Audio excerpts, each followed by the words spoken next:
ya. Nah, untuk perkuliahan kali ini adalah gabungan antara kelas reguler dan non reguler.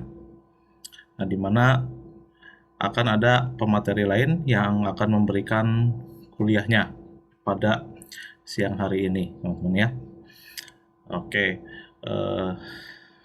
untuk mengulas kembali, kita ingat-ingat bersama ya di babak pertama di sebelum UTS. Nah, kita sudah membahas mengenai pernaskahan ya, dari mulai pernaskahan, sejarahnya hingga sampai ke penerbitan ya. Mungkin sama ya yang di kelas reguler juga ya, sama ya seputar itu ya. Nah, dari mulai naskah menjadi buku menjadi penerbitan. Nah, salah satu unsur yang ada di dalam dunia penerbitan tidak lepas dari pembaca dan penulis, teman-teman ya. Karena itu yang membuat mereka hidup ya. Adanya keterampilan untuk membaca dan untuk menulis. Nah, pada kesempatan kali ini ya di tengah-tengah kita sudah bergabung seorang penulis yang nantinya akan berbagi ilmu kepada teman-teman ya mengenai ini ya mengenai mengenal dunia menulis ya. Bagaimana dari awal mula kita punya ide di benak kita tuangkan ke dalam sebuah teks hingga akhirnya bisa dikemas secara kreatif dan akhirnya dilirik oleh penerbit. Oke, sebelumnya saya ingin menyapa dulu pemateri kita hari ini. Pak Agung sudah ada, Pak Agung Satriawan? Sudah ada, Pak Restu. Ya, baik. Terima kasih atas kehadirannya, Pak Agung. Ya, oke, teman-teman. Perkenalkan, ini Pak Agung, rekan penulis yang hari ini akan memberikan materinya ya. Nah, sebelum itu izinkan saya membaca CV dari beliau. Bentar.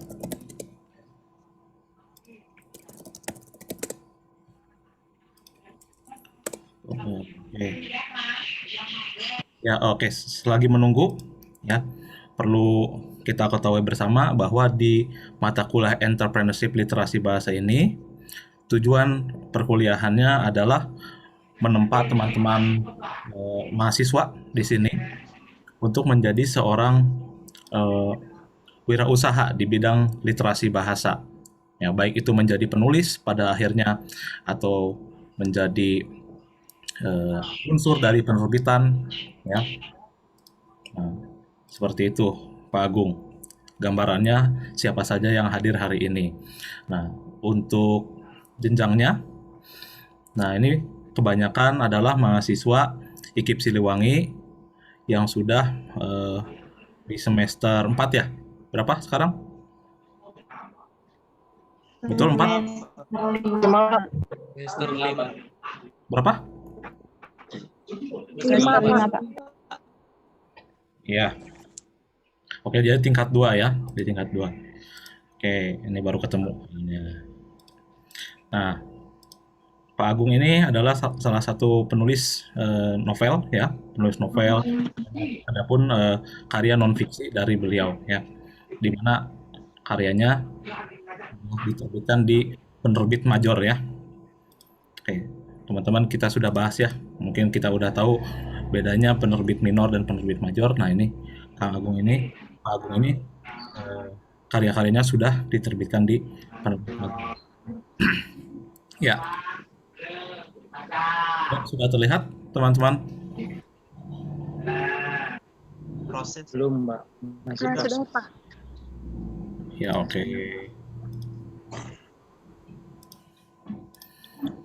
Ya, baik. Saya tampil.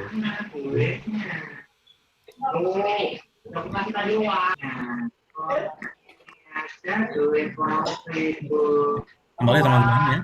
di akhir perkuliahan nanti teman-teman akan mengisi lembar evaluasi, ya. Nah, jadi apa yang disampaikan Pak Agung nantinya, nah, teman-teman akan coba untuk ringkas ya. Ya, silakan diringkas apa yang nanti disampaikan oleh Pak Agung mengenai mengenal dunia menulis ya. Ya, ini CV beliau. Nah, beliau adalah Pak Agung Satriawan. Ya, ini lulus dari jurusan komunikasi di Universitas Esa Unggul Jakarta tahun 2010. Nah, beberapa karyanya diantaranya yaitu Diculik UFO. Nah, diterbitkan oleh Satria Media pada tahun 2010. Nah, kita sambil lihat saja bagaimana cover bukunya. Nah, ini ya. Nah, ini teman-teman ya. Lalu ada pun Fast and Curious. Saat hidup punya tombol rewind.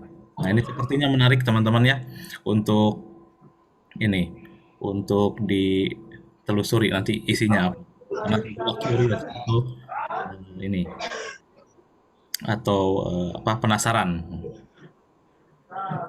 Kemudian ada mengejar panggung di sini.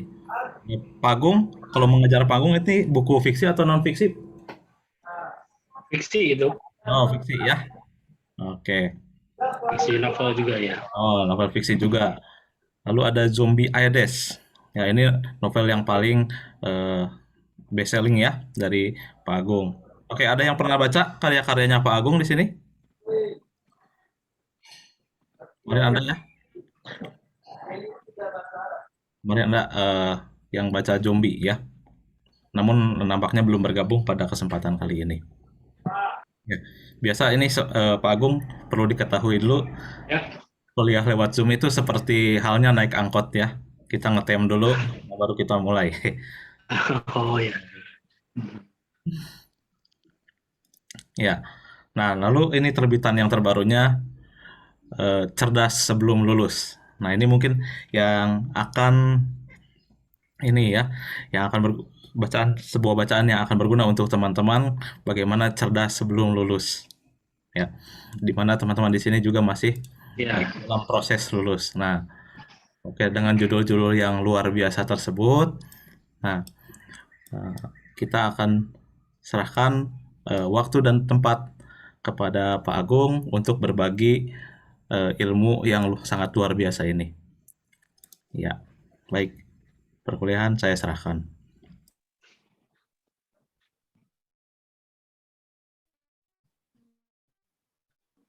Baik, terima kasih kepada Pak Restu atas kesempatan ini. Terima kasih juga kepada teman-teman semua yang sudah bergabung di sini. Assalamualaikum warahmatullahi wabarakatuh.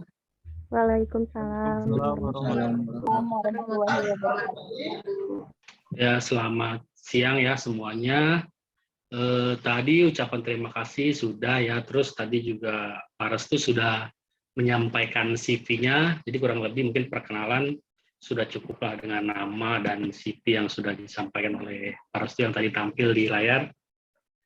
Jadi langsung aja kita ke tema ini ya. Berkaitan dengan tema, yaitu ini terhalang dengan kepala saya nih, mengenal dan memulai dunia menulis. Ini adalah tema yang sengaja juga saya ajukan, mengenal dulu baru memulai. Jadi memang dalam perkuliahan kali ini juga saya inginnya tuh teman-teman tahu dulu apa yang ada di depan dunia penulisan kreatif ini gitu. Jadi kita tahu dengan proses menulis gitu. Dalam hal ini publikasinya atau kalau lebih arti penerbitannya. Jadi saya sekarang mulai akan share screen ya sebagai lampiran-lampiran ini. Ini suara saya cukup jelas? Jelas, Pak. Jelas ya. Oke.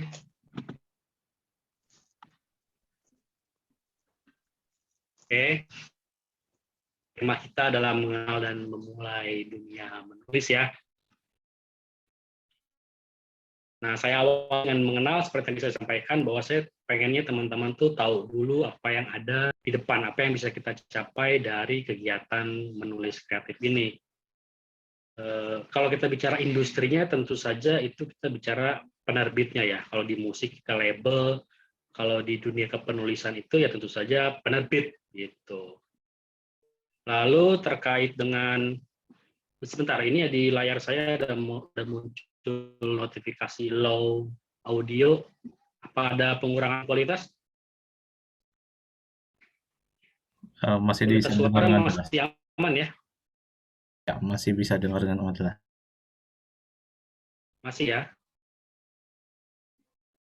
Oke. Nah, terkait sebagai subjek penulisnya, kita anggap semua yang ada di sini adalah orang-orang yang akan berkecimpung di dunia kepenulisan kreatif. Jadi kita sebagai subjek, tentu saja kalau kita menghubungkan itu dengan industrinya, dengan penerbit, maka yang harus kita usahakan adalah memperbesar peluang kita dilirik oleh penerbit nih. Jadi depannya itu salah satu peluang kita sebagai penulis adalah diterbitkan oleh penerbit. Lalu bagaimana sih supaya kita punya peluang yang lebih besar untuk naskah kita bisa dilirik oleh penerbit itu? Saya buat beberapa hal yang terkait dengan pengalaman saya yang sudah pernah naskahnya diterima oleh penerbit ya. Yang pertama itu kan kita harus memilih saluran pengiriman yang tepat nih. Kalau nasional itu biasalah kita kirim hard copy, atau kita kirim email. Informasinya bisa kita dapatkan dari penerbitnya, misalkan kita main ke websitenya atau kita main ke sosial medianya. Bagaimana cara menerima naskah itu, kita harus turutin.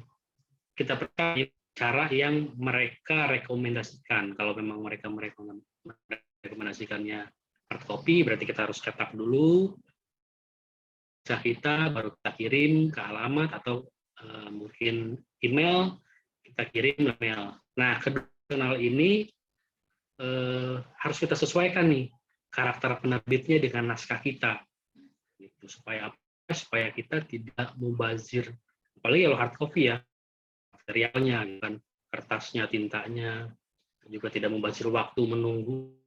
Sebisa mungkin kita sesuaikan naskah kita itu dengan karakter penerbit. Kita tahu karakter penerbitnya itu cocok dengan naskah yang kita ajukan, itu bisa kita lihat dari novel-novel yang mereka terbitkan, buku-buku yang mereka terbitkan seperti apa. Kayak misalkan kalau kita punya naskahnya romans, yang mau kita kirim itu naskah romans, kita mungkin bisa kirimnya ke Gramedia atau ke Mizan. Walaupun saya nggak bilang bahwa satu penerbit hanya menerbitkan satu genre saja ya, tapi biasanya mereka ada kecenderungan. Bisa kita lihat dari kuantitas judul-judulnya, kita bisa lihat lah judul-judul genre apa yang lebih mereka sering terbitkan. Nah ini juga mungkin perlu riset nih, perlu riset teman-teman. Selain juga mungkin pengalaman membaca, seringnya membaca novel apa, dilihat terbitan mana, nah mungkin teman-teman cocok naskahnya dengan penerbit yang bukunya pernah teman-teman baca. Selain itu juga ya, peluangnya terkait dengan penerbit, itu juga ada yang namanya platform digital. Ini ada writing project. Kalau writing project dalam website penerbit itu sebenarnya platform digital juga, cuman dia eksklusif buat penerbit tersebut gitu. Berbeda dengan platform digital seperti Wattpad atau Kuiku atau Storyal gitu kan dan lain-lain, itu platform digital yang memang tidak terafiliasi dengan penerbit manapun. Tapi kalau yang writing project ini seperti contohnya namanya GWP, yaitu Gramedia Writing Project, itu dia platform digital yang memang Gramedia. Jadinya nanti naskah-naskah yang di-upload ke digital tersebut dikurasi dan oleh editor dari Gramedia ya. Terus yang platform digital yang lainnya yang biasanya ya seperti yang tadi saya sebutkan ya, seperti Wattpad, Kuiku, Storyal, dan lain-lain, atau pilihannya lainnya juga teman-teman justru yang membuat penerbitan itu sendiri atau self-publishing atau indie gitu ya. Itu juga secara industri bisa diperhitungkan sebagai penerbit juga, apalagi mungkin kalau dikaitkan dengan entrepreneurship, mungkin itu lebih relevan ya. Hanya saja di sini sekarang kita tidak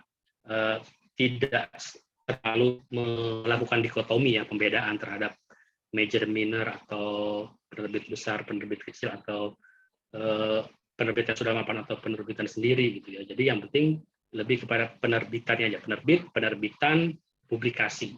Nah, kalau memang ke penerbit major ya salah satunya usahanya adalah memilih saluran pengiriman yang tepat.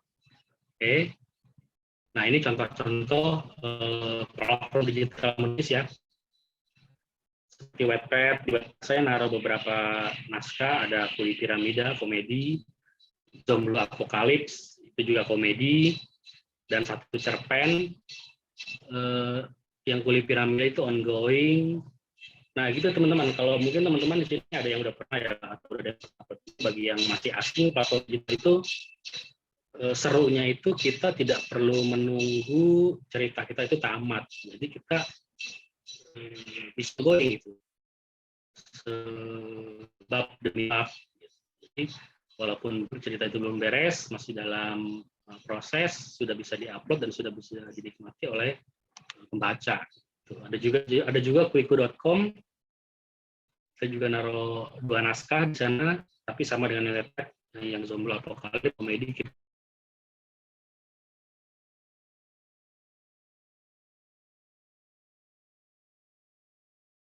Oke, nampaknya terputus dari Pak Agung. Saya coba hubungi kembali.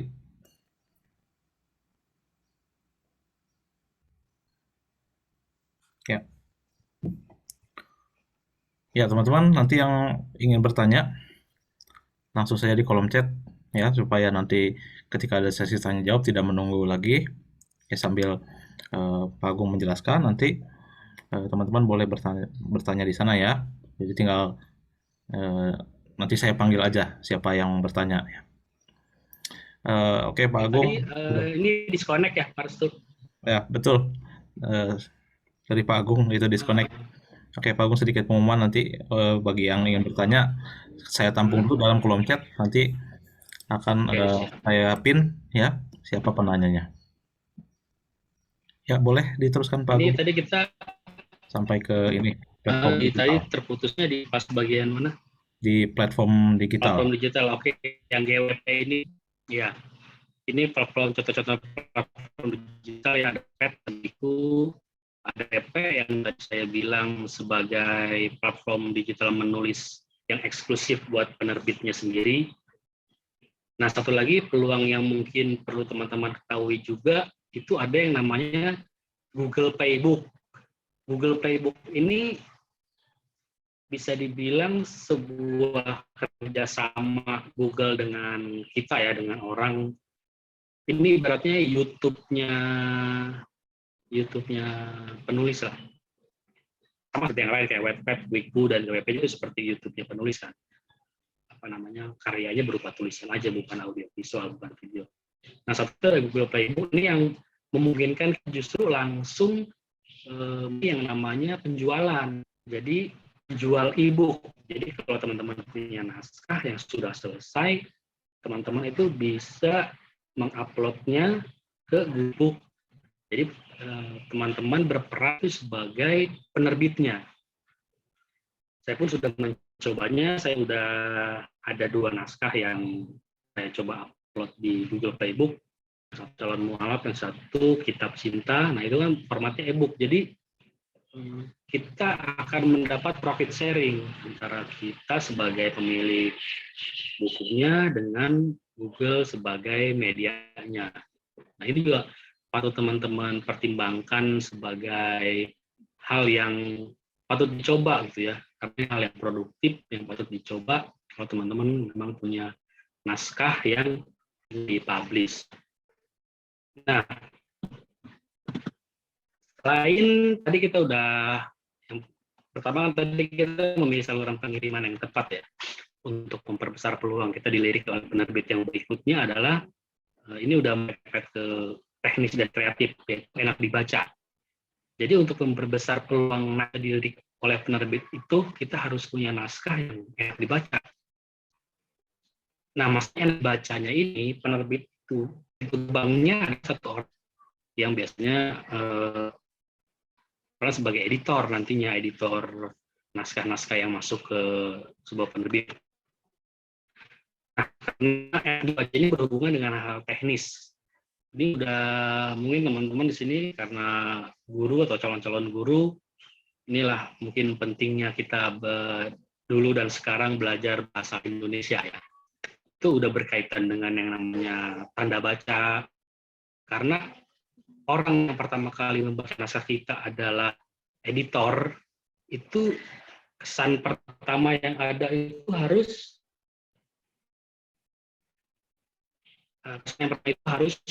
bagus lah. Nah, kesan yang bisa, hal-hal yang bisa memperbagus kesan itu adalah tanda baca, tanda kecil titik dan koma pun itu akan mempengaruhi enak atau tidaknya bacaan, enak atau tidaknya naskah, dan juga akan mempengaruhi tertarik atau tidaknya seorang editor. Sudah kita kata yang tepat itu juga menjadi pertimbangan editor untuk menerima naskah ya, karena kan kata yang tepat itu akan mencerminkan kualitas naskahnya, kualitas penulisnya, karena editor ini juga manusia, sudah pasti.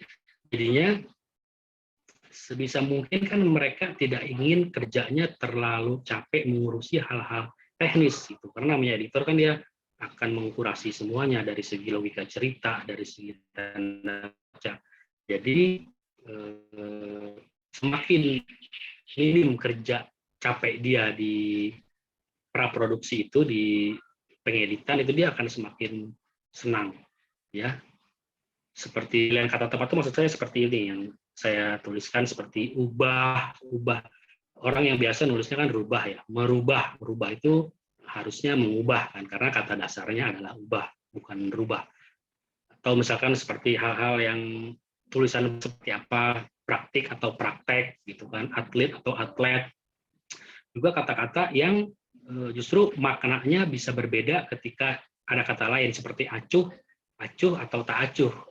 Masih banyak orang yang menganggap acuh itu sebagai cuek gitu kan, tidak mau tahu, padahal yang tidak mau tahu itu harus pakai tak baru dia menjadi maksud tersebut. Jadi, harus itu tak acuh.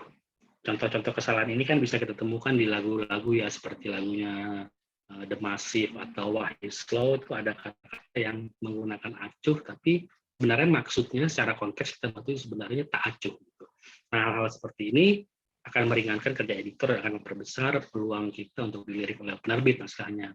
Juga imbuhan yang paling sering salah itu kan di ya, antara di yang menyatakan tempat, yang berikutnya tempat, dengan di yang berikutnya kerja, itu kan kalau di yang tempat harus dipisah, di rumah berarti di spasi rumah, sedangkan kalau dipukul itu tidak pakai spasi, langsung dipukul. Nah, hal seperti itu akan menjadi pertimbangan editor. Yang berikutnya juga justru tentu saja minimnya typo ya, kekurangan huruf secara keseluruhan sih bisa dibilang semua ini typo. Nah, itulah yang harus diminimalisir oleh teman-teman.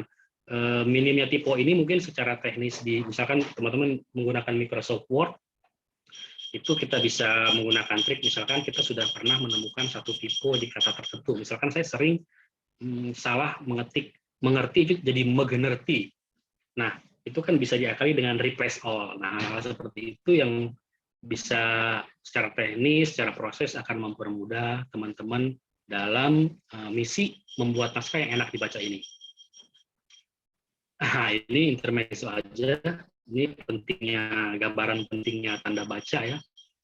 Ini ada tempat sampah, tutup lagi ya. Nah, itu kan tanda bacanya tanda baca tanda tanya ya. Yang seharusnya mungkin maksud si penulisnya itu adalah kalimat perintah. Gitu kan. Tutup lagi ya. Ini kan jadi tutup lagi ya. Bawahnya dikit justru pengen ngejawabnya, wah mana saya tahu ya kan. Ini tutup lagi atau tidak gitu. Ini salah satu contoh aja pentingnya tanda baca, dan jangan sampai gara-gara hal seperti ini editor yang menjadi gerbang pertama kita menuju penerbit itu ilfil gitu kan. Nah, ini juga ayo kita makan Pak Guru. dengan ayo kita makan Pak Guru. Mungkin secara intonasi kurang terasa bedanya, tapi kalau kita baca di situ kan ada satu tanda baca yang membedakan, yaitu tanda baca koma. Itu juga sangat penting. Ibaratnya untuk mengibaratkan pentingnya tanda baca koma dalam kalimat ini, tanda baca sekoma aja itu bisa menyelamatkan nyawa seorang guru ya. Jadi ini bisa menyelamatkan dunia pendidikan nih gara-gara koma nih. Nah itu istilahnya aja ya teman-teman. Maksudnya kita harus sebisa mungkin benar. Oke.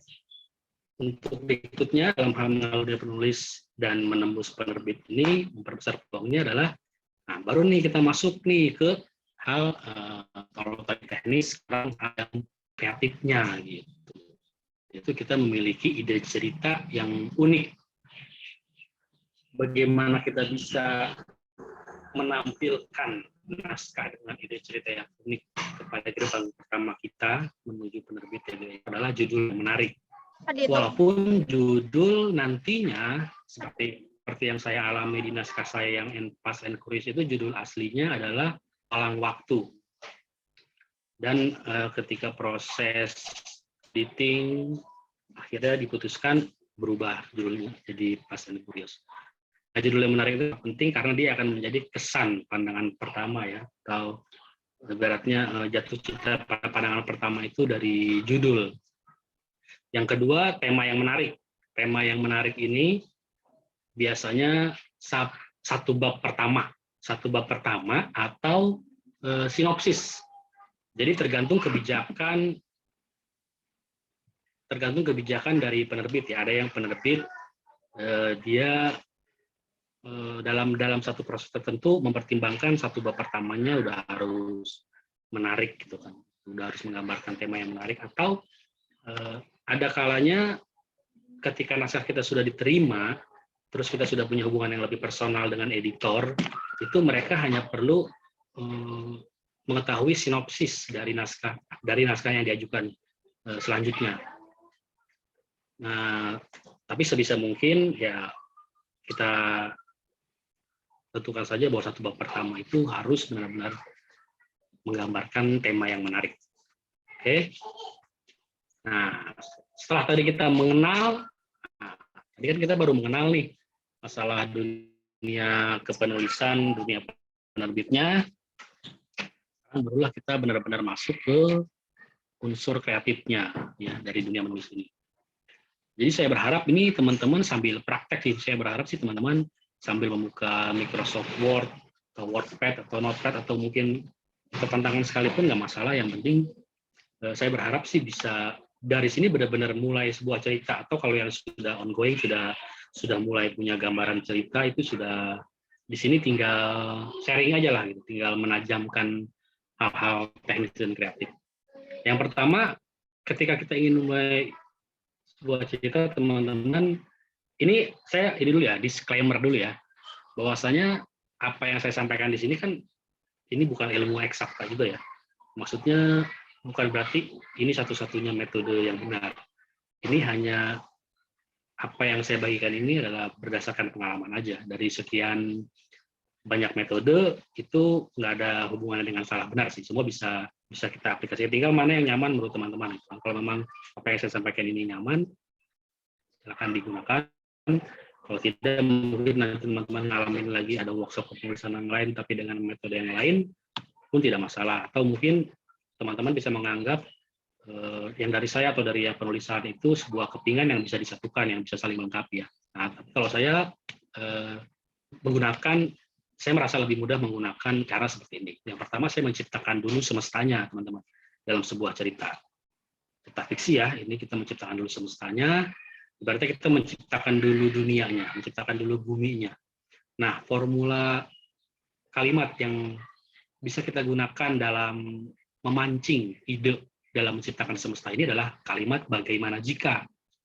Ya, bagaimana jika, silakan teman-teman teruskan yang akan membuat terciptanya sebuah semesta ya.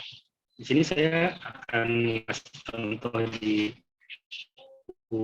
novel saya yang serius. Itu dari subjudulnya aja kan Saat Hidup punya Tombol Rewind. Jadi kalau kita urai ke formula bagaimana jika, novel Fast and Furious ini bagaimana jika mesin waktu benar-benar ada, atau bagaimana jika manusia bisa pergi ke masa lalu atau ke masa depan.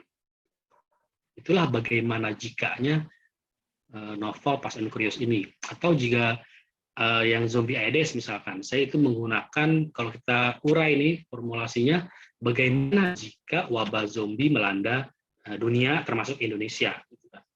Itu ide awalnya, ide dasarnya itu seperti itu. Atau kalau kita dari teman-teman mungkin sudah membaca atau menonton Lord of the Ring ya kan, itu kan kalau kita urai semestanya, formulanya adalah bagaimana jika, kurang lebih ini ya, teman-teman mungkin bisa menyimpulkan dengan hal yang berbeda, tapi kalau dari saya, bagaimana jika sebuah cincin membuat terjadinya perebutan antar ras yang hidup di bumi. Karena kan di Lord of the Ring ini, pokoknya bukan hanya manusia ya, dia ada makhluk-makhluk mitologi lain. Jadi mungkin bagaimana jika sebuah cincin buat perang antar ras yang ada di bumi. Ya. Atau kalau teman-teman mungkin kekinian, walaupun bukan novel gitu kan, kayak Squid Game, itu mungkin bisa kita urai bagaimana jika sebuah permainan bisa membuat pesertanya mendapatkan hadiah, tapi dengan mengorbankan nyawa. Bagaimana jika ada sebuah permainan yang mempertaruhkan nyawa? Itu bagaimana jikanya Squid Game. Mungkin mulai sekarang teman-teman bisa nih mengurai berbagai macam cerita, baik novel atau film, yang akhirnya akan membawa kita pada hal yang mendasar seperti ini, yaitu bagaimana jika. Ya teman-teman ya.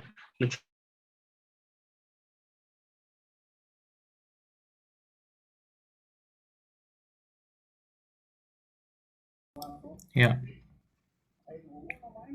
Pak Agung masih ada? Ya, sepertinya tadi ya disconnect tadi ya.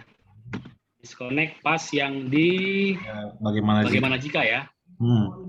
Ya. Tadi sampai pembahasan Squid Game ya. Kita Nah, ya Squid Game ada contoh-contohnya. Itu adalah contoh bagaimana menciptakan semesta dengan bagaimana jika. Yang kedua itu ini ya, menciptakan tokoh, teman-teman. Jadi setelah kita punya dunianya, setelah kita punya buminya, barulah kita simpan, kita ciptakan tokohnya, gitu kan. Tokohnya ini supaya ada cerita yang bergulir, supaya menarik, tentu saja dia harus punya keinginan. Jadi formulanya untuk menjadi tokoh ini adalah siapa, ingin apa, tapi bagaimana. Kenapa ada tapi bagaimana? Inilah yang nantinya akan memudah kita membuat hal menarik berupa konflik. Itulah kita ciptakan tokoh yang memiliki keinginan tapi juga memiliki hambatan. Ya, jadi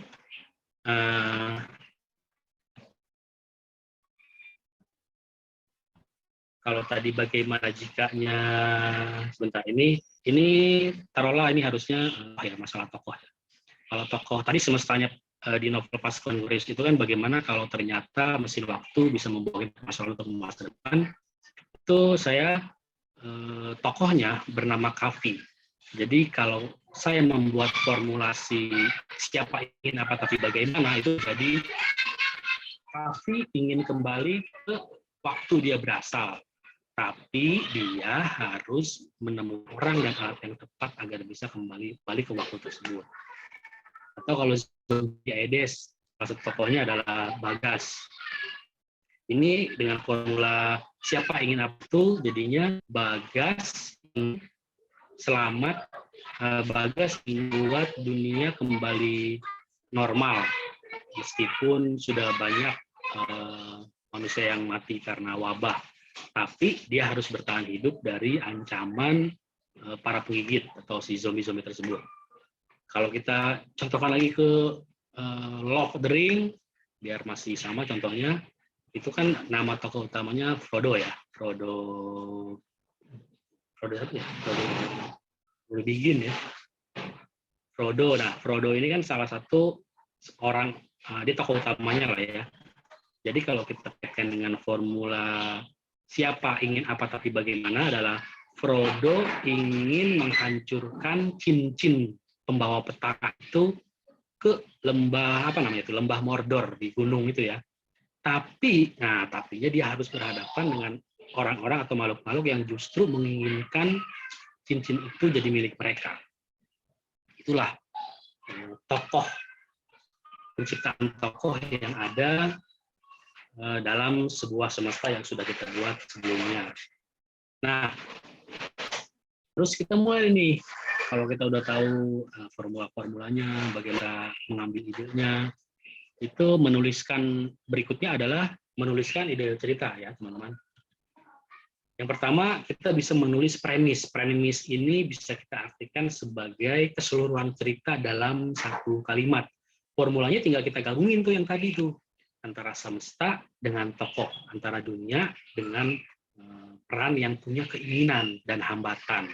Jadi, premis itu bisa kita simpulkan sebagai bagaimana jika ditambah siapa ingin apa, tapi bagaimana. Gitu, ya. Yang kedua, ini udah benar-benar harusnya udah benar-benar praktek nih ya.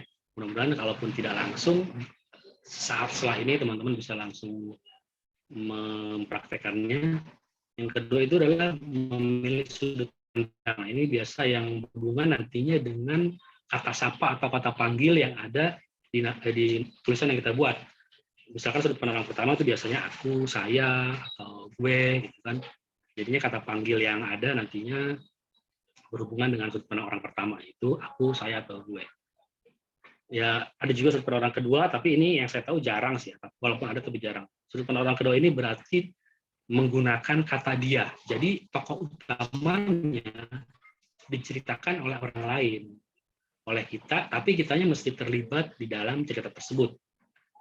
Ya, mungkin nanti teman-teman bisa riset lebih dalam lagi kalau memang mau mencoba sudut pandang orang kedua yang cukup langka ini. Yang paling banyak, setahu saya ya sudut pandang yang ketiga, yaitu sudut pandang orang ketiga, di mana si pencerita menggunakan nama-nama ya tokohnya. Jadi sebagai orang yang ada di luar tersebut, kalau sudut pandang orang ketiga itu ya. Jadi pesapanya udah bukan lagi aku, tapi tokoh-tokoh dalam cerita tersebut. Nah, memilih sudut pandang ini konsisten dari awal naskah sampai akhir itu menggunakan satu sudut pandang, walaupun misalkan kita punya tujuan biar tidak bosan kita menggunakan sudut pandang lain lah selain sudut pandang pertama, itu bisa, tapi demi berlangsungnya tidak cacatnya logika cerita itu harus dibuat cerita di dalam cerita. Misalkan saya contohkan di novel saya Zombie Aedes itu ada sedikit perubahan sudut pandang dari sudut pandang orang ketiga ke sudut pandang orang pertama, tapi itu gara-gara tokoh yang berada dalam cerita menemukan surat. Di surat itulah baru si penceritanya, si pembuat surat itu menggunakan sudut pandang orang pertama. Tapi secara keseluruhan harusnya konsisten. Kalau kita sudah menggunakan satu sudut pandang orang pertama, maka sampai akhir kita menggunakan sudut pandang orang pertama juga. Jadi jangan di satu bab kita menggunakan aku naik motor ke pasar, tapi tiba-tiba bab kedua kita menyebutnya dengan nama atau dengan dia mengolah masakan yang dari bahan-bahan yang dia beli di pasar itu di dapur. Itu tidak konsisten. Nah, itu yang kedua ya, memilih sudut pandang. Setelah kita menuliskan premis, kita memilih sudut pandang. Yang berikutnya, ini adalah tahapan yang sangat bahasa Indonesia sekali ya, yang saya ingat. Itu menulis sinopsis atau kerangka karangan. Nah, sinopsis ini bukan sinopsis yang biasa teman-teman lihat ada di bagian belakang buku, atau di bagian belakang dulu ada VCD atau DVD. Sinopsis filmnya itu ada di belakang gitu kan, bukan. Ini sinopsis yang memang menceritakan cerita itu dari awal sampai akhir.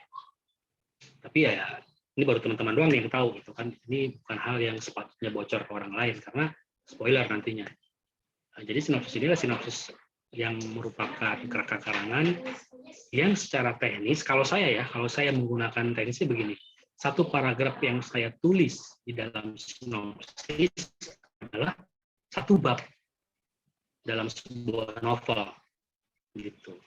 Jadi sebisa mungkin kerangka karangan itu adalah benar-benar pondasi dari sebuah bagian-bagian cerita yang berhubungan dengan hal selanjutnya.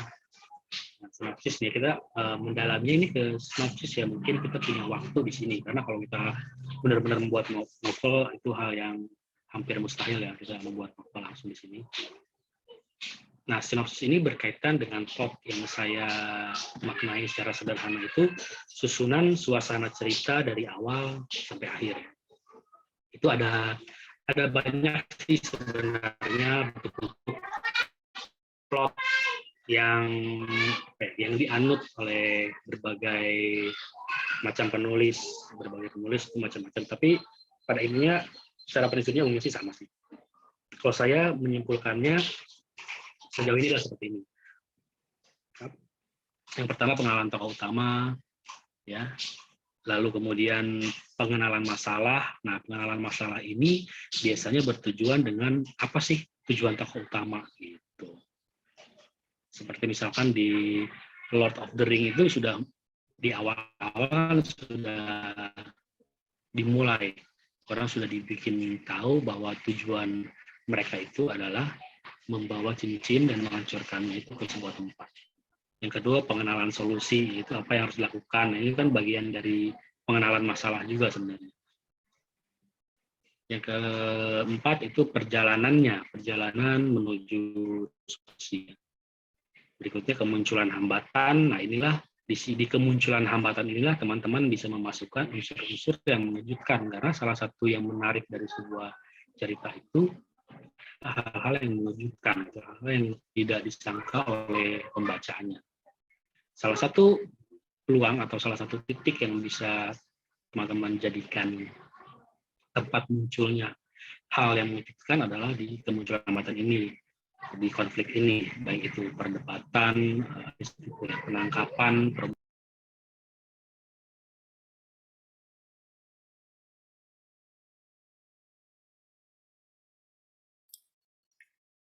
Ya, nampaknya terputus lagi, teman-teman. Ya, oke. Cek. Pak Agung.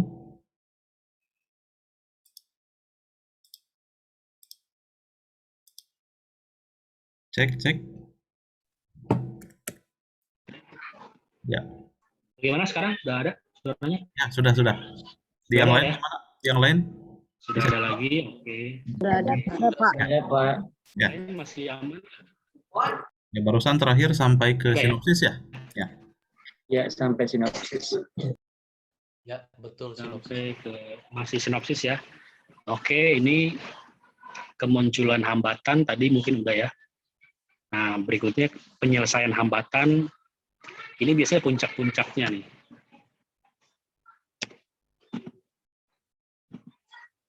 Halo.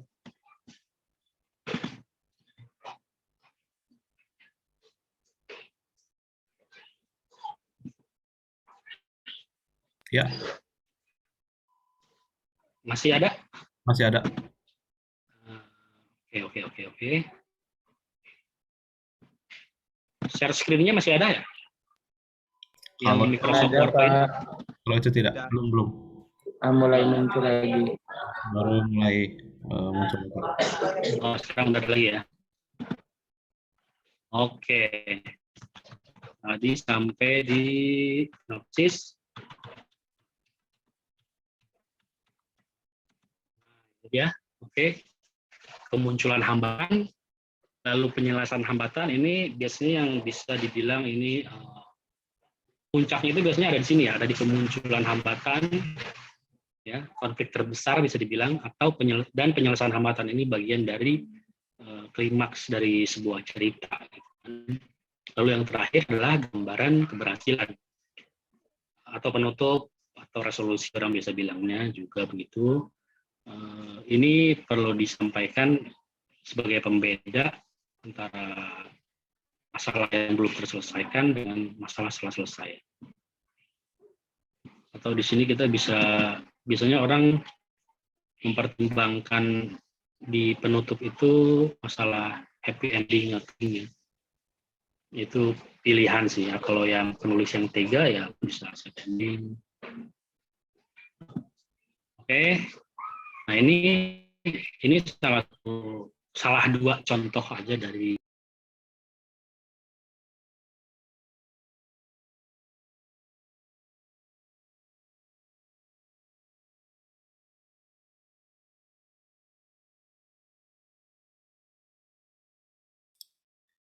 Ya,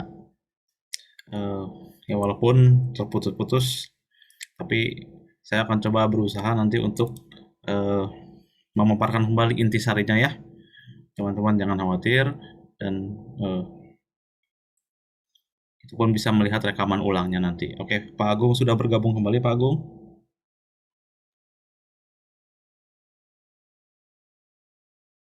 Oke, mic-nya belum dinyalakan nampaknya.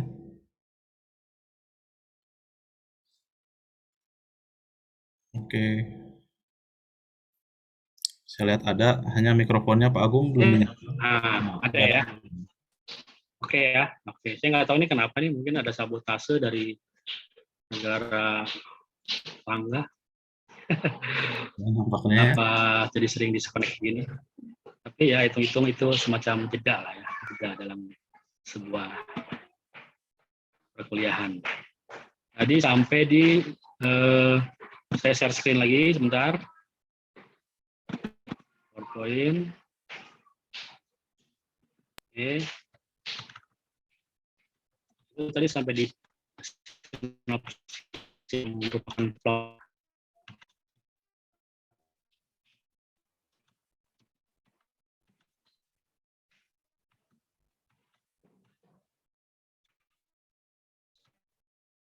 Nah, ini menjadi melambat komputernya nih.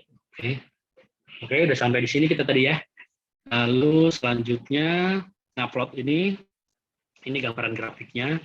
Ini bisa mungkin teman-teman akan menemukan grafik yang berbeda juga, tapi kurang lebihnya akan sama. Oke, nah di dalam plot itu biasanya ada yang namanya alur. Alur ini guliran waktu dalam sebuah cerita. Ada yang maju, ada yang maju mundur. Kalau maju itu yang biasanya linear aja. Dari awal sampai akhir tidak ada perubahan. Tapi kalau maju mundur itu biasanya di dalam cerita berkaitan dengan flashback. Jadi karena tiba-tiba ada waktu di mana dia lebih lampau dari waktu utama. Ini soal selera dan soal tema ceritanya aja sebenarnya. Oke.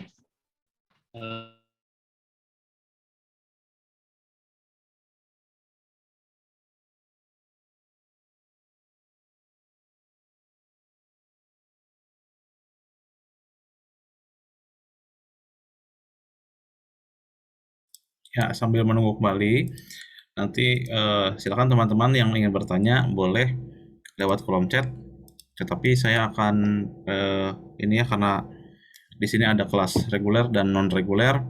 Nanti saya akan bagi porsinya ya, 2 reguler dan 2 non reguler. Yang paling awal yang diprioritaskan adalah yang paling awal bertanya.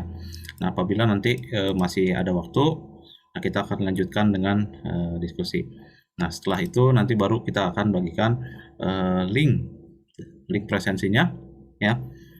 Nah, di mana teman-teman itu bisa menyerahkan rangkumannya ya, secara ringkas saja teman-teman ya. 100 sampai ya 200 kata lah ya. Mudah-mudahan. Oke, tadi kita udah sempat berakhir ya sampai ending dari PowerPoint-nya udah ya. Ya, sampai struktur plotnya. Agung, barusan. Iya. Itu saya pikir udah ending ya dari semuanya. Jadi dari itu udah benar-benar kerangka karangan, udah berupa sinopsis. Jadi kalau menurut saya dalam konteks praktek itu udah tinggal benar-benar menulis. Dan walaupun emang biasanya paragraf pertama ini adalah sebuah buat yang belum biasa ya, mungkin teman-teman yang udah biasa menulis cerita udah biasa, tapi mungkin yang belum ini ya paragraf pertama inilah yang menjadi apa ya, kerannya gitu, supaya nantinya berikut-berikutnya lancar itu perlu dibuka dulu keran gitu. Jadi tipsnya paling kalau untuk paragraf pertama itu adalah kita bisa memulainya dengan berbagai cara nih. Pertama bisa dengan gambaran waktu. Kalau dulu yang paling klasik itu kan pada suatu hari, itu paling klasik. Tapi mungkin kalau sekarang udah nggak pantas lah kita memakai pada suatu hari. Misalkan kita langsung masuk ke tahun, gitu kan. Misalkan tahun 2050. Gitu kan. Itu kita bisa memulai dengan waktu, set waktu. Bisa juga dengan penggambaran tempat. Ya kan. Misalkan di sebuah kebun yang rindang, dan itulah kita mulai sebuah cerita. Atau bisa juga dengan sebuah aksi, bisa sebuah rangkaian tindakan, sebuah proses. Lalu bisa juga dengan kalimat-kalimat kalimat tanya pun bisa.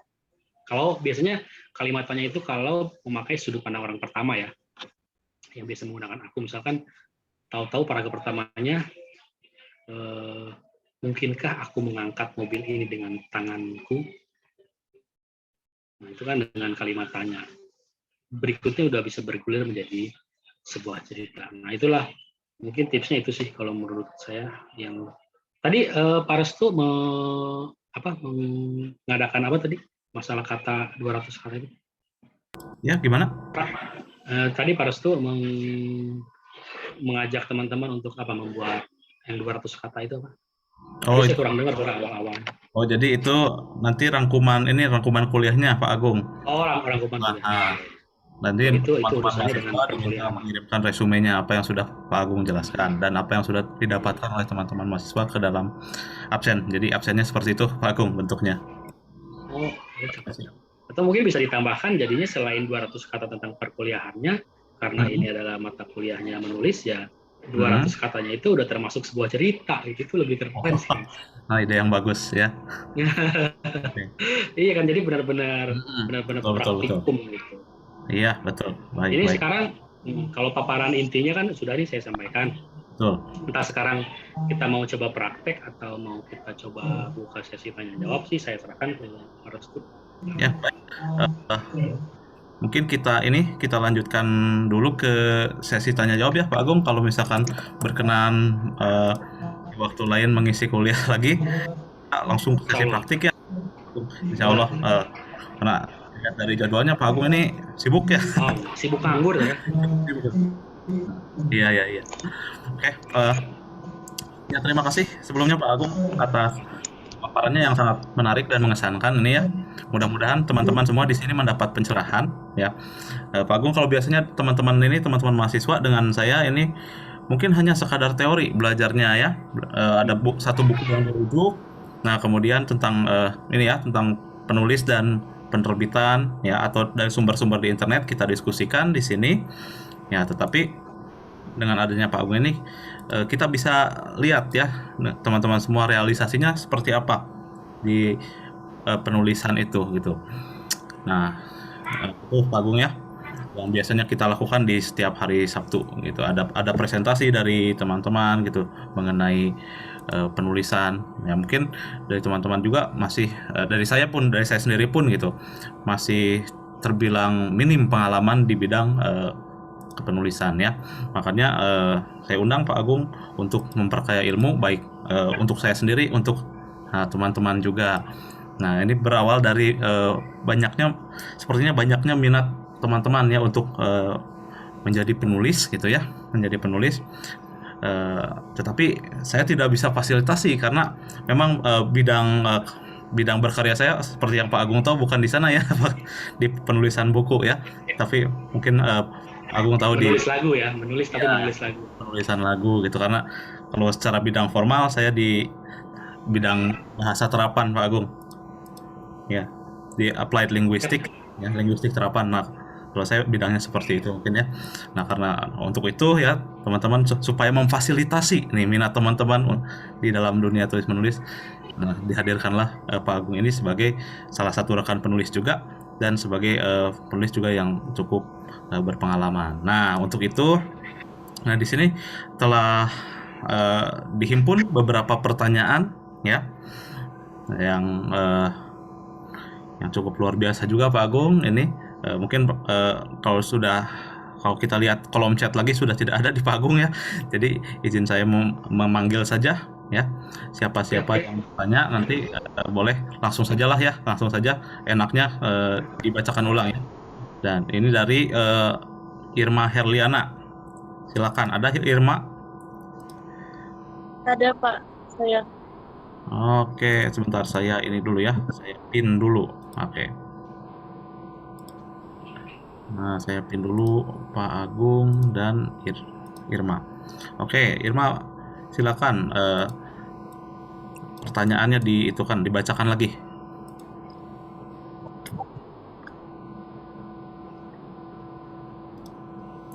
Ya, baik Bapak. Terima kasih atas waktunya. Bismillahirrahmanirrahim. Assalamualaikum warahmatullahi wabarakatuh. Terima kasih atas kesempatannya. Saya bisa bertanya langsung kepada Bapak. Ya, saya Irma. Pertanyaan saya, saat kita memutuskan untuk menyimpan naskah kita pada platform digital, apakah itu rawan plagiasi atau tidak? Mengingat laman-laman online ini saat ini sangat mudah diakses dan sangat mudah di-download. Apakah pengalaman Bapak terkait kasus plagiasi seperti karyanya pernah dijiplak oleh orang itu pernah dialami atau tidak? Terima kasih Pak. Assalamualaikum warahmatullahi wabarakatuh. Waalaikumsalam warahmatullahi wabarakatuh. Oke, Pak Agung mau langsung dijawab atau kita bacakan dulu berikutnya? Oh, boleh langsung dijawab aja ya. Oh ya, silakan. Tadi terkait dengan plagiasi, apakah saya pernah mengalami karyanya di plagiat gitu ya, kalau nggak salah, tolong dikoreksi kalau salah. Karena tadi suaranya agak keras gitu.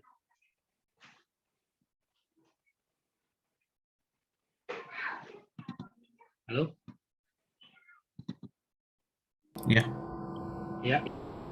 Kalau koreksi, kalau saya salah menangkap tadi pertanyaannya, tadi yang saya tangkap adalah apakah saya pernah mengalami plagiasi gitu ya?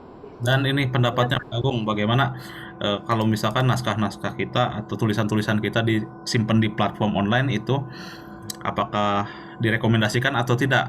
Gitu, karena mengingat mudahnya plagiasi tersebut. Baik. Kalau untuk platform digital, saya rasa gini, kalau kita bicara apakah ada kemungkinan karya kita di plagiat, tentu saja ada. Kan? Namun kalau saya justru berpikir platform digital ini adalah peluang kita untuk mengamankan ininya, semacam alibinya. Jadi kita siapa yang upload duluan?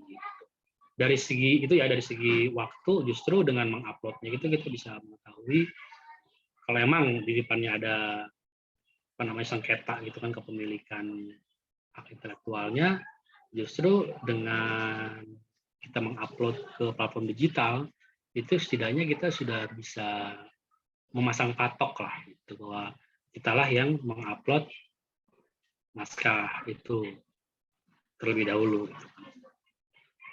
Menurut saya itu justru tidak hal yang, kalau dibilang peluangnya ada untuk plagiat ada, tapi untuk kesimpulannya kalau menurut saya lebih aman justru kalau kita upload aja ke digital.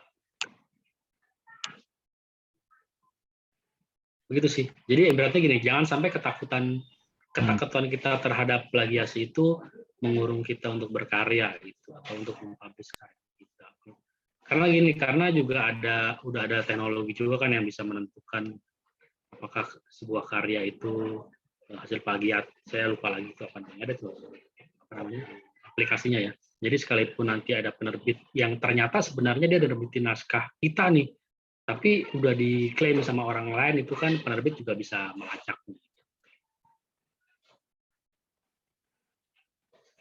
Jadi kira-kira ada yang sisi yang belum terjawab atau sudah cukup? Ya, Irma, mudah-mudahan. Tadi siapa Irma?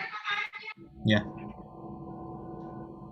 Ya, jadi kalau bicara saran Iya. saya upload aja ke platform digital. Kalau Bapak pernah mengalami ini, Pak,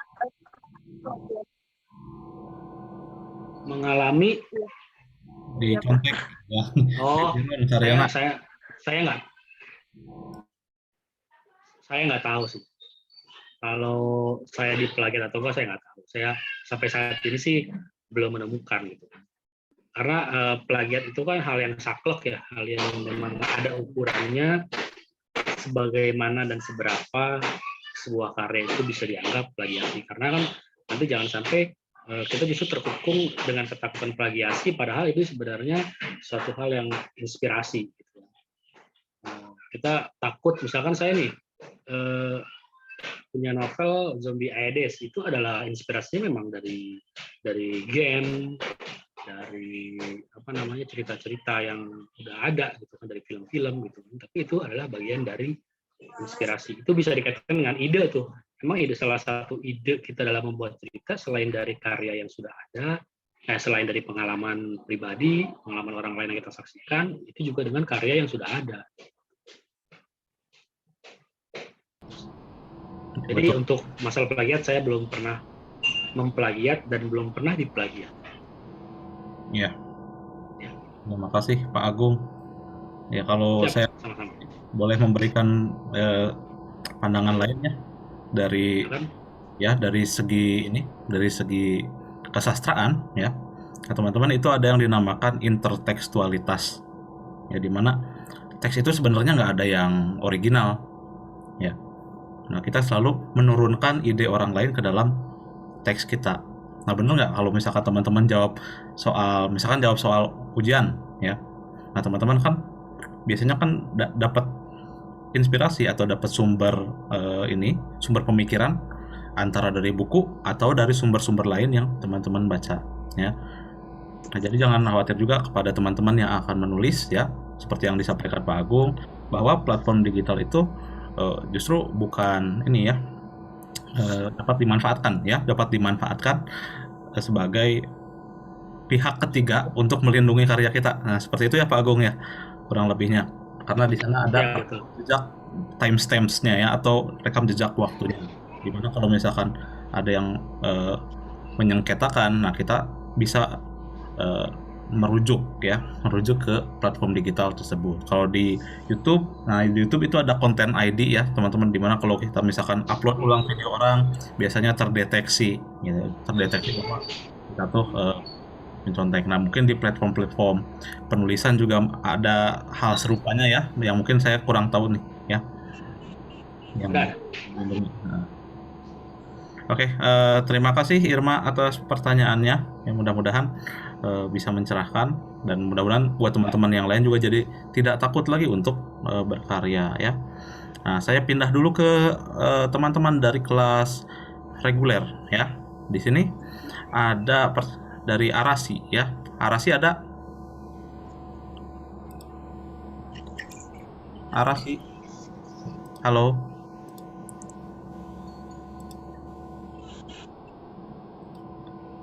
Iya, sepertinya ini ya sedang tidak aktif saat ini sekarang. Mohon maaf, teman-teman yang reguler kalau mau bertanya silakan ya. Ini karena banyak sekali dari yang non reguler. Tapi boleh saya bacakan saja ya untuk mewakili ini teman-teman. Aduh, terputus lagi ya. Teman-teman dari kelas reguler. Nah, dari Arasi, ini pertanyaan dari Arasi ya.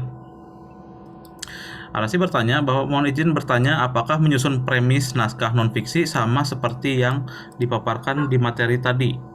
Nah, ataukah menyusun premis ini dibuat ketika menyusun naskah novel saja atau naskah fiksi saja? Nah, apakah formulanya sama Pak Agung ketika menyusun naskah non-fiksi? Baik. Apakah penulisan premis fiksi dengan premis non-fiksi itu sama? Kalau tadi saya memang mencontohkannya adalah untuk fiksi ya. Ini bisa dibilang sama, hanya saja kan semesta yang kita akan tuliskan di dalam karya non-fiksi itu tidak perlu kita ciptakan, karena semesta yang akan kita ceritakan itu adalah semesta yang nyata. Kalau non fiksi kan seperti itu ya. Tapi pada prinsipnya memang sama saja. Kalau teman-teman pernah, mungkin entahlah, mungkin teman-teman pernah belajar juga jurnalistik ya. Itu kan prinsip yang paling mendasarnya, formulanya itu kan 5W plus H ya. Jurnalistik itu kan karya non fiksi. Nah, itu juga sebenarnya sama aja kan kalau kita kaitkan dengan yang saya contohkan sebagai premis, yaitu semesta dan tokoh, bagaimana jika, lalu siapa, ingin apa tapi bagaimana, itu berhubungan juga dengan 5W plus H itu. 5W plus H itu kan apa itu ya? Urutannya saya nggak ini ya, pokoknya what, where, when, who, satu lagi apa tuh? When ya. Terus plus how itu kan. Itu formula jurnalistik seperti itu juga sebenarnya berlaku di dunia non fiksi tadi gitu. Hanya saja mungkin pendekatannya aja yang berbeda. Gitu. Jadi kalau dibilang apakah premisnya sama dengan non fiksi, sama saja. Bahkan dengan ya kalau non fiksi salah satunya kan yang mungkin teman-teman sebentar lagi kan hadapi adalah skripsi. Itu kan sebenarnya mengandung premis ya yang biasanya apa tuh, bagian yang biasanya mengandung kalimat tanya itu apa ya, latar belakang masalah ya, apa sih. Nah itu juga kan iya, itu kan juga sebenarnya kalau dibahasakan ya bisa dibilang premis juga. Jadi kalau dibilang apakah sama hanya pendekatannya aja yang berbeda. Kalau di fiksi kita perlu menciptakan semestanya. Kalau di non-fiksi, kita tidak menciptakan. Kita hanya tinggal memaparkan kenyataannya seperti apa. Tinggal apakah cara kita memaparkan sebuah tulisan non-fiksi itu menarik atau tidak. Teman-teman. Kalau siapa tadi? Dari Arasi, itu barusannya. Arasi, ya. Ada yang masih kurang jelas, mungkin silakan. Oke, Arasinya ada nggak? Ya, Pak hadir. Sudah, Pak. Terima kasih. Ya, sama-sama. Jawabannya sangat kontekstual sekali ya terhadap teman-teman yang sebentar lagi akan menggeluti skrip. Ya. Oke. Nah, kalau di sini teman-teman paralel tuh. Ya. Antara menulis novel dengan skripsi bareng lah kalau bisa. Ya, mulai. Skripsi selesai, novel rilis di mana? Ya karena Pak Agung pun saat kuliah mungkin seperti itu ya, mengerjakan itu saya ngalamin skripsi sambil ya paralel tuh ya teman-teman. Jadi malah enak, jadi apa namanya, rekreasi lah novelnya bagi ya tuh jadi salah satu hiburan juga ya. Kalau di sini 5WH1 lebih dikenal dengan adik Simba. Apa tuh? Adik Simba apa, di mana, kapan, siapa, dan bagaimana. Ya. Iya, sama-sama. Ya sama ya sebetulnya itu kayak gini. Oke, berikutnya saya mau pindah ke pertanyaan dari Miftahul Ulum. Oke, Miftah ada? Ada, Pak. Ya, sebentar. Miftah. Oke. Oh, pakai P ini. Oke, maaf saya cari pakai F. Miftah. Orang Sunda mah sama aja, Pak. Sama ada. Pak Agung juga orang Sunda ya aslinya mah. Ya. Jadi lebih baik memperhatikan tulisan yang diminati penulis. Ya, silakan langsung saja Miftah ya, intinya seperti apa. Ya, Assalamualaikum warahmatullahi wabarakatuh. Terima kasih untuk kesempatan bertanya-nya. Di awal kan Bapak tadi Pak Agung menyampaikan bahwa salah satu cara agar kita memperbesar peluang naskah kita diterima penerbit adalah memerhatikan tulisan yang mau kita buat. Itu harus sesuai dengan apa yang diminati penulis, Pak ya. Tapi di sisi lain, kadang ada kita melihat, oh penerbit ini minatnya di tulisan ini, tapi minat kita sebagai penulis di tema yang lain. Nah ini kira-kira yang didahulukan yang mana? Padahal untuk membuat tulisan yang bagus itu harus sesuai dengan passion kita gitu, minat kita di mana. Gak bisa dipaksakan dengan kehendak dari si penerbit tadi. Begitu Pak pertanyaannya, bisa ya, terima kasih Bapak. Ya, sama-sama. Terima kasih Miftah atas pertanyaannya, ini keren nih pertanyaannya. Jadi apa yang saya sampaikan tadi tentang kepenulisan kita dengan peluang penerbit, Jadi kalau dan dikaitkan dengan pertanyaan Mitra tadi, jadi kalau disuruh memilih saya buat dulu naskah yang saya suka seperti yang tadi Mitra bilang sesuai dengan passion. Setelah itu ada, barulah kita cari penerbit yang cocok gitu.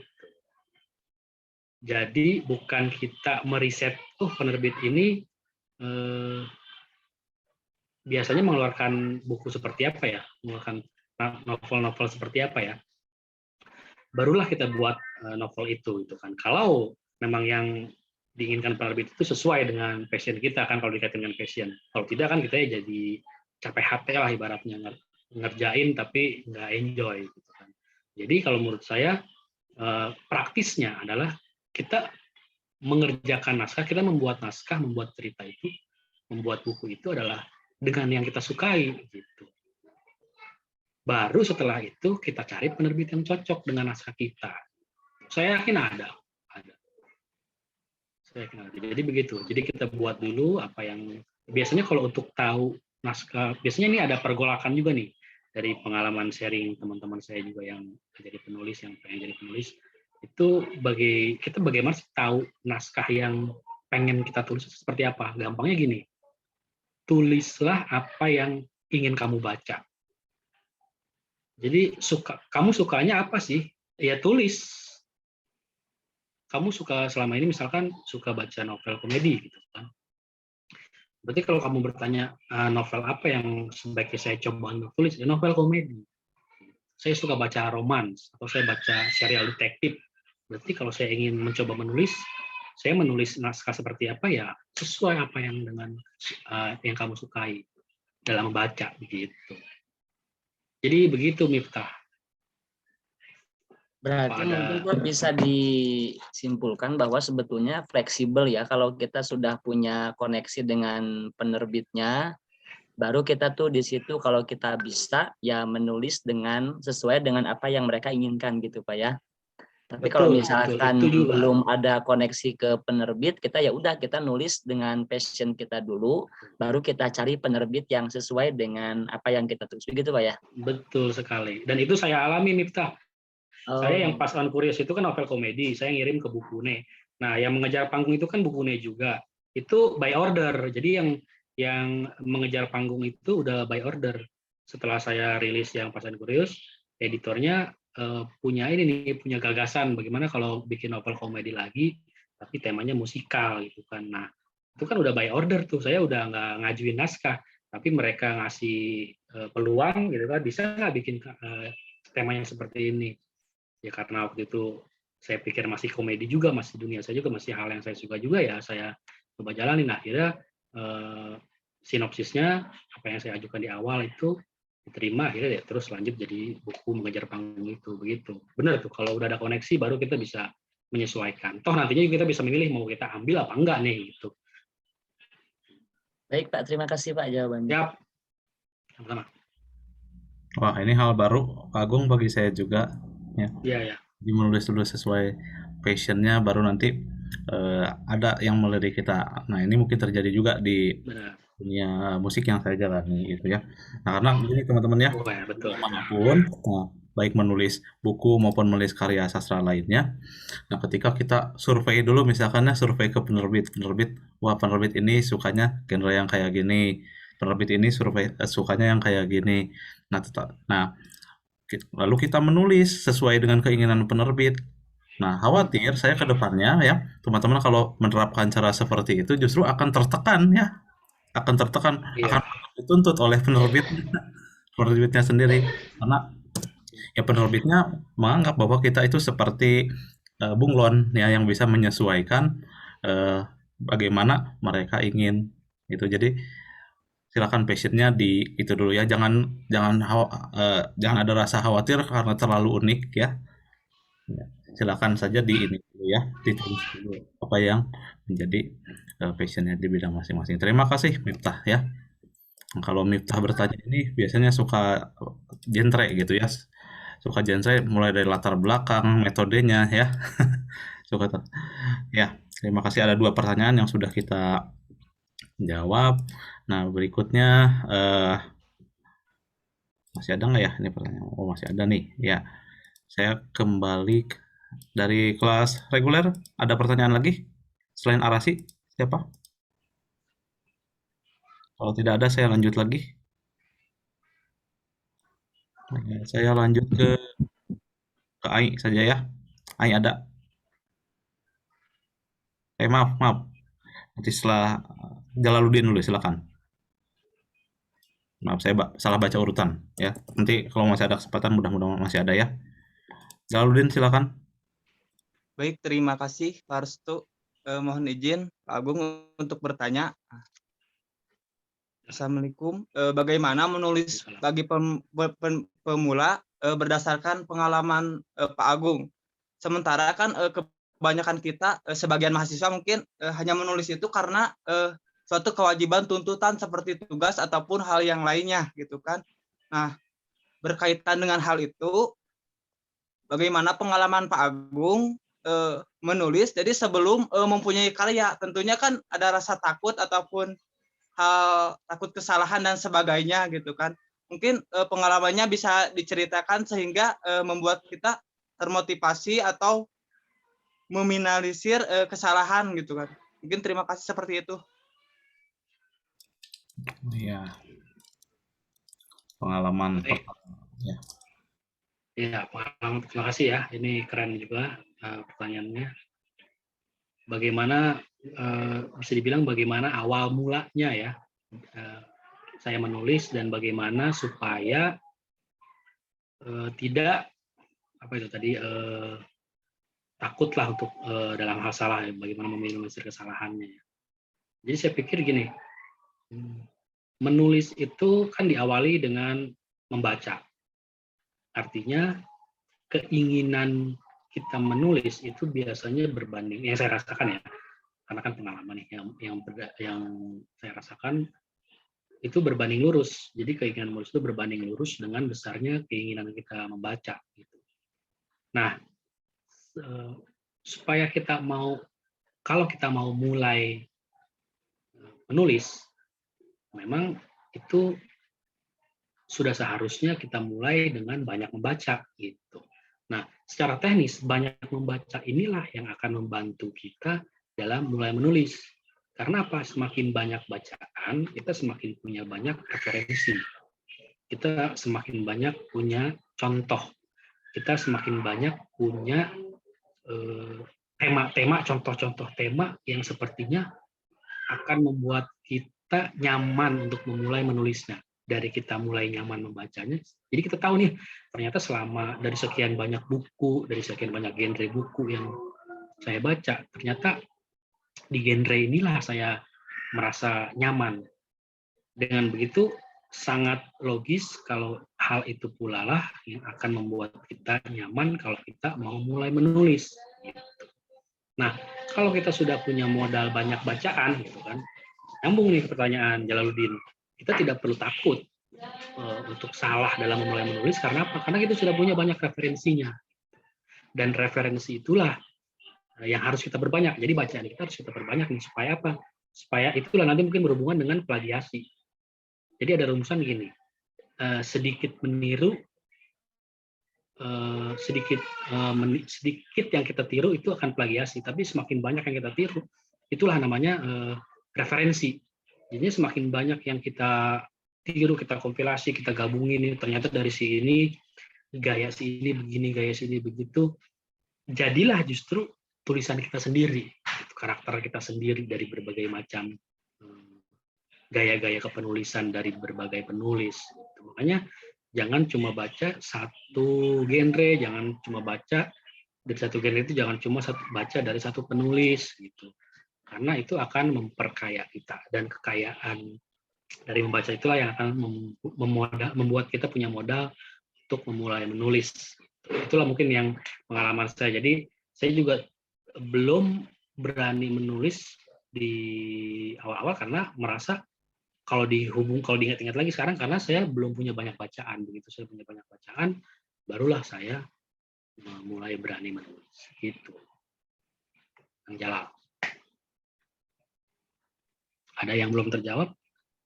Baik, terima kasih Pak. Jadi mungkin harus lebih banyak bacaan gitu. Karena bagi saya jujur saja kalau menulis karena tugas ataupun kewajiban gitu, bukan karena emang benar-benar Ya, ya. menulis gitu Pak. Hmm. Terima kasih Pak. Siap, sama-sama. Ya, sama-sama.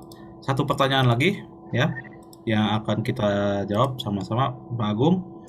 Karena mohon maaf untuk teman-teman yang lain ada Asep Iip ya, ini ada Asep Iip, lalu ada Neng Tufatul ya. Mohon maaf karena waktu yang memisahkan karena Kita lanjut di sosmed lah. bisa di sosmed atau bisa di Ya, ya. nanti saya teruskan saja ke Pak Agung ya pertanyaannya. Nanti jawabannya nanti akan dipaparkan di perkuliahan berikutnya. Dan tentunya akan ada akumulasi nilai juga gitu ya. Mohon maaf ya Kak untuk itu ya. Nah, ini satu pertanyaan lagi dari Ai Nurlela. Nah, Ai Nurlela. Ada Bapak. Ya, silakan Ai mengenai ini menulis ya. Jadi saya Iya. moderasi pertanyaannya. Nah, pengembangan Jadi cerita. ya, Pak, kalau saya itu mulai menulis itu sangat sulit dalam mengembangkan cerita nih Pak. Cerita yang saya ketik itu selalu tidak sampai satu buku. Jika satu buku pun ceritanya sering kemana-mana gitu, tidak ajeg gitu. Nah, pertanyaan saya bagaimana cara mengembangkan cerita namun tetap pada benangnya. Jadi cerita saya itu lebih ke cuman 10 slide gitu,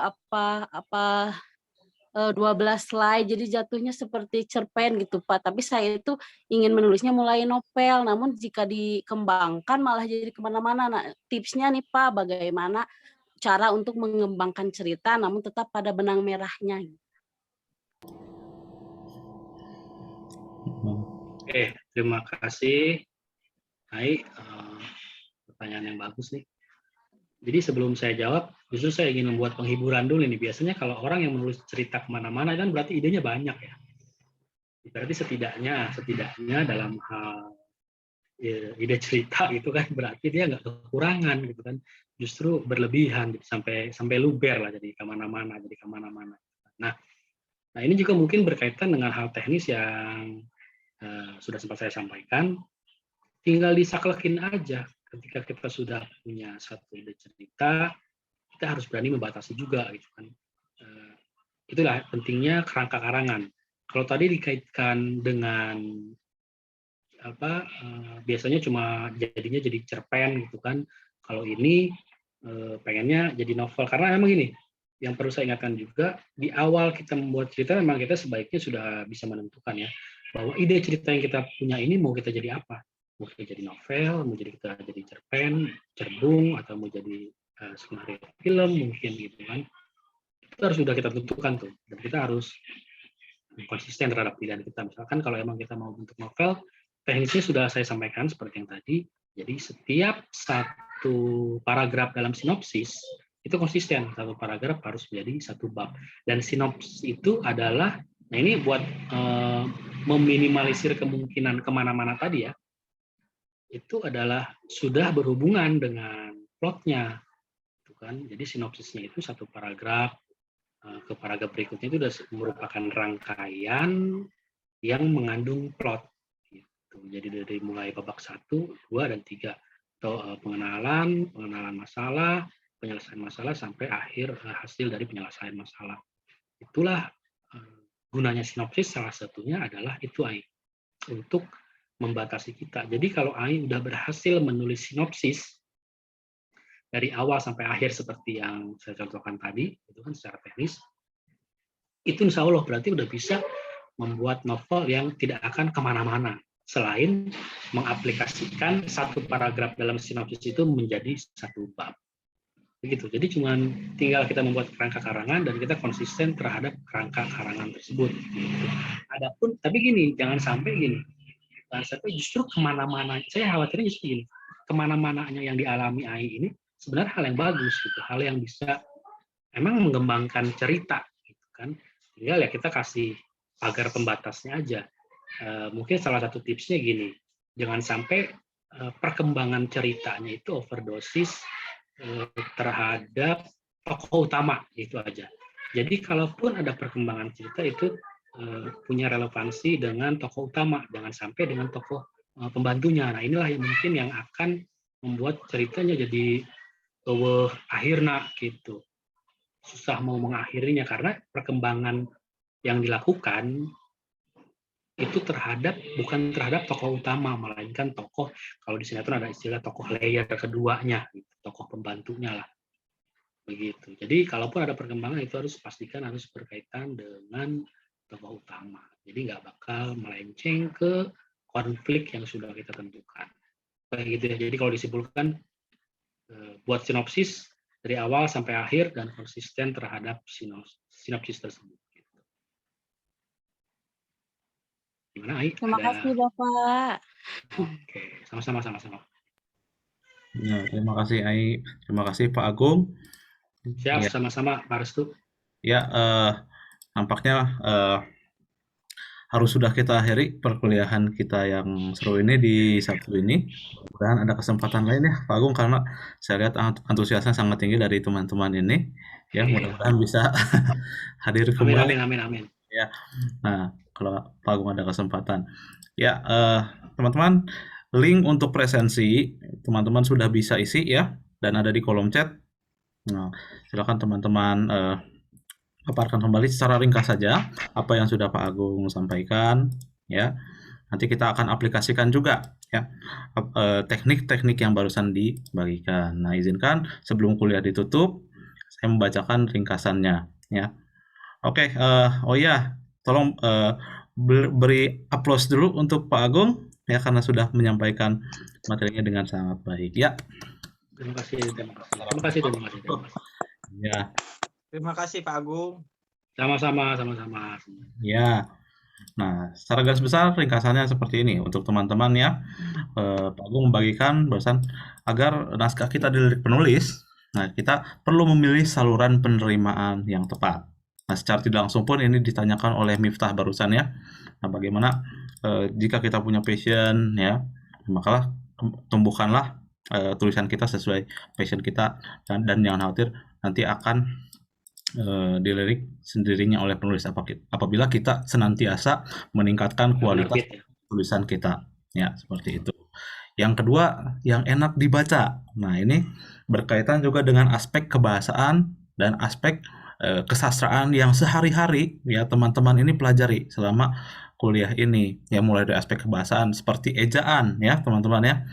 Nah, karena salah-salah ejaan gitu itu akan membuat malas editornya untuk membaca ya. Jadi berikanlah naskah yang ejaannya sudah disempurnakan ya oleh kita sendiri dan sesuai dengan PUEBI ya, pedoman umum ejaan bahasa Indonesia. Lalu dari punktuasinya juga, dari tanda baca ya, dari tanda bacanya juga harus benar, karena seperti yang barusan dicontohkan, koma itu bisa menyelamatkan dunia pendidikan ya ternyata. Lalu dan fenomena yang banyak ditemukan adalah kesalahan ini ya, kesalahan pemakaian imbuhan dan preposisi. Nah, kalau secara teoretisnya seperti itu ya. Imbuhan di ya, terutama imbuhan di digabung dengan kata kerja, dan preposisi di ya. Di Bandung dengan dijual itu beda cara menulisnya. Di Bandung di-nya dipisah, sementara dijual di-nya disatukan. Oke, seperti itu ya kurang lebih intinya dari aspek kebahasaannya. Nah, kemudian aspek-aspek teori kesastraan seperti struktur plot. Nah, bahkan Pak Agung juga sampaikan barusan grafiknya ternyata sama mungkin ya dengan yang dipelajari di teori sastra ya. Mungkin saya nggak tahu pengampunya siapa, Pak Heri atau Bu Riana atau Pak Agus ya. Nah, itu lalu ada aspek perwatakan juga ya, yang barusan sekali ditanyakan oleh Ai ya, tentang penokohan. Jangan sampai ngalor ngidul gitu untuk membangun citra dari penokohannya sendiri, bahwa kalau yang kita pahami kan ada protagonis ya, ada tirtagonis, dan lalu ada antagonis. Nah, itu jangan sampai itu harus tersinergi ya dengan klop. Nah, lalu yang ketiga, yang terakhir, ide cerita yang unik. Ide cerita yang unik ini hadir dari referensi yang kita baca. Ini terkait juga dengan pertanyaannya Jalaluddin barusan ya, bahwa semakin banyak kita membaca, ya itulah ide cerita yang baik ya. Jangan hanya satu. Kalau satu itu ada kecenderungan justru untuk kita plagiasi. Nah, betul ya seperti itu Pak Agung ya, yang barusan didiskusikan dengan Betul, Jalaluddin. betul. Oke. Nah, dalam hal menulis fiksi ini kita mulai menciptakan latar atau semestanya ya. Kalau bahasanya Pak Agung semesta atau universe-nya ya. Nah, seperti DC ya, DC kalau itu Marvel itu sudah punya semesta sendiri ya. Nah, kalau sekarang film superhero ada Bumi Langit ya, kalau di Indonesia ada Gundala. Nah, kita pun harus menciptakan universe-nya. Nah, sekaitan dengan pertanyaan Arasi barusan, non-fiksi dan fiksi apa bedanya? Nah, inilah gitu. Latarnya atau semestanya. Kalau latarnya di non-fiksi itu latarnya dunia nyata kita. Ya. Dan lebih berbasis data kalau menulis non-fiksi itu. Ya, kayak gitu. Lalu untuk membangun tokoh konfliknya ya, kalau barusan ya latar diawali dengan pertanyaan bagaimana jika. Nah, kalau tokoh konfliknya ini diawali dengan pertanyaan siapa, ingin apa, nah, dan tapi bagaimana ya untuk menimbulkan suspense ya kalau di dalam kesastraan suspense namanya. Bagaimana unsur yang membuat kita bertanya-tanya gitu ya. Hal baru yang saya dapat secara pribadi di sini adalah untuk tidak mendikotomi barusannya penerbit major minor, karena sesungguhnya bahasan yang disampaikan kita bahkan bisa menciptakan penerbitan kita sendiri gitu ya. Nah, itu hal yang justru harus memotivasi teman-teman itu tidak selalu bergantung pada penerbit ya, atau self publishing ya istilahnya itu teman-teman ya, self publishing. Jadi kita yang mengatur naskah kita akan bermuara di mana. Nah, itu yang terpenting ya. Nah, terima kasih Pak Agung atas hal-hal luar biasa dan banyak mencerahkan. Sama-sama, Pak Restu. Iya, apabila penerimaan Pak Agung di sini kurang memuaskan dari teman-teman, dari teman-teman ataupun dari saya sendiri ada salah-salah kata, mohon dimaafkan. Yang mudah-mudahan berkenan untuk Sama-sama juga. ya, berkenan untuk mengisi kembali perkuliahannya di kesempatan lain jika Kang Agung, jika Pak Agung masih ini ya masih senggang. Ya, baik. Selalu siap. Untuk yang hadir hari ini jangan lupa link presensinya diisi. Oke, untuk semua saya ucapkan terima kasih dan semoga sehat selalu. Nah, izin saya mengakhiri perkuliahan. Wassalamualaikum warahmatullahi wabarakatuh. Waalaikumsalam warahmatullahi Terima kasih wabarakatuh. Pak Restu, terima kasih teman-teman. Terima kasih Pak Restu, Sampai terima jumpa. kasih Pak Agung. Teman semua, ya mudah-mudahan bermanfaat ya.